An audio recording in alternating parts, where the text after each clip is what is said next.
日の小田さんはどんな運勢かな。タロットカードで占おう。いくよ。せーの。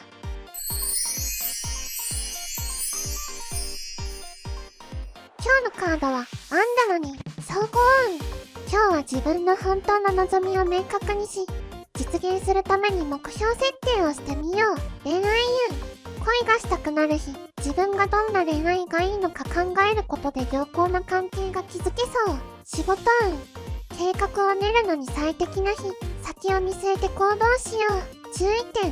今日は行動よりも計画に重きを置いて、焦らずに、しっかりと準備を進めることが大切。